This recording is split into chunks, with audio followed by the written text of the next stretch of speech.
So now with Oliver being restored and made into an operable engine, he and Duck have been enjoying their time together on the branch line by the sea. Thankfully, both got along really well. Thank God for that. Otherwise, if two Great Western engines couldn't tolerate each other, I don't know how anything is going to work now. One thing Oliver kept mentioning was how Douglas saved him from scrap. Luckily for him, Duck did not find this annoying. If it wasn't for his help, Oliver will say, I might have been caught when I ran away from the scrapyard, and I would never have come to live here on Sir Topham Hatt's railway. Yeah, but he said it in the last story he was all out of steam, so it's not like Oliver could have ran away, unless he was mentioning a moment when he was trying to, when he did have the energy to do so. The other engines were impressed with Oliver very much. So much so, they seemed to forget who the hell saved him. Douglas was the one who hauled him out of the Vickerstown goods depot. Why isn't he getting the credit? Oliver didn't do anything because he couldn't. Amazing, remarked Henry.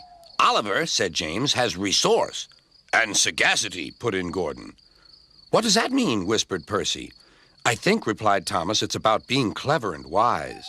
Okay, Thomas is doing his research, I see. That actually is more or less what the drama queens of Sodor are saying. Switching topics though, what the heck interior is this? I looked it up and it says Tidmouth Sheds, but I'm pretty sure the inside of it never had hood vents. Speaking of hot air, Oliver became quite arrogant with all the compliments being thrown at him. And he didn't push his authority onto others, but he did feel like he deserved more respect than he already had. I sense a Gordonism developing. You are doing well. Now you must learn how to look after freight cars. Every wise engine knows that you cannot trust freight cars. The other engines warned Oliver, but he took no notice. Sounds about right.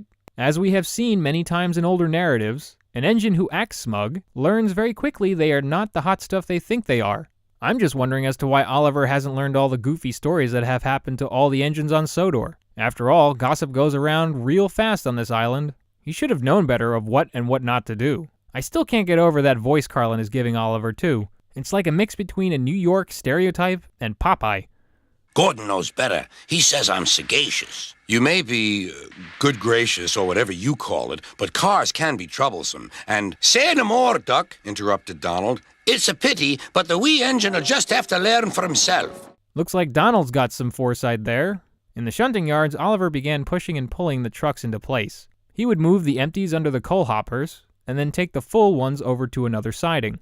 The trucks were not willing to deal with this though, seeing that they only preferred Duck or the Scottish twins. Strange how these rolling milk crates have engine preferences. I like how the trucks get a little development here. It shows that although they are tough to deal with, they can be cooperative if they get the engine they like.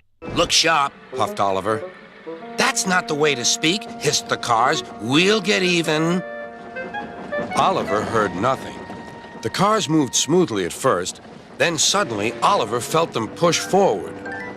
At that point, Oliver had figured out their little plan and his driver began applying the brakes. Again, no real reason as to how these trucks are able to push themselves. There's no incline of any sort, so the momentum they manage to output makes no sense. As Oliver was fighting them, Duck just got off the turntable, only to have Oliver flop right into the turntable well. Luckily for Duck, he was more amused than angry. If anything, Oliver knew now that he probably should not have teased the trucks. Hello, Oliver. Are you being a good gracious engine? Beg pardon, but we really don't like this sort of surprise. Donald and Douglas will miss their turntable until it is mended. Later that evening, Oliver was hoisted out of the turntable well. Watching him, of course, was the big man. And boy, did Oliver feel like garbage. Oliver told Top Hat he was sorry and realized the error in his ways. Top Hat figured he came to that epiphany and felt like there was not much else to say. And even though Oliver did have a big funnel for a while, the other engines did feel bad to see him go. But Top Hat knew he would only be gone for a short while. The branch line won't be the same without you, whistled Duck. Come back soon. A few days later, Oliver did come back. His coat gleamed brighter than ever. He was a wiser engine, too, and never made a mistake about cars again. Yeah, no humiliation came about it either. I want to know whether or not Oliver's little mishap is going to spread like wildfire. After all, it did for everyone else. This episode was decent. I know it follows a similar path to other Gordonism stories, but I like how this one was executed as opposed to prior ones. Here, Oliver gets all snooty because others propped him up that high, and he didn't think otherwise. Yet he also didn't really talk down to anyone and call them inferior. He just felt he didn't get enough credit, although he got plenty of it. And in light of that, however, Oliver learned the hard way and surely knows now that words don't mean everything, whether one is sagacious or good gracious. And what's with Duck? Can he not repeat more sophisticated words? Sagacious is good gracious, and revolutionary is reva-thingagummy. He's not that ignorant. I also still find it rude that the engines are blown away by Oliver more than Douglas. Oliver would have been scrapped without Douglas. At least Oliver recognized that.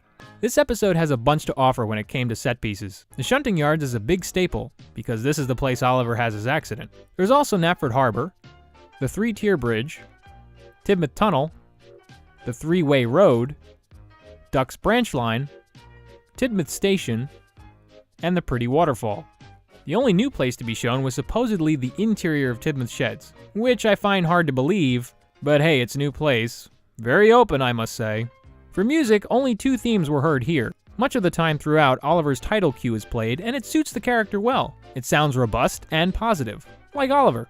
The other was the runaway theme when the trucks began pushing Oliver. Next episode is Bulgy. Thanks for watching.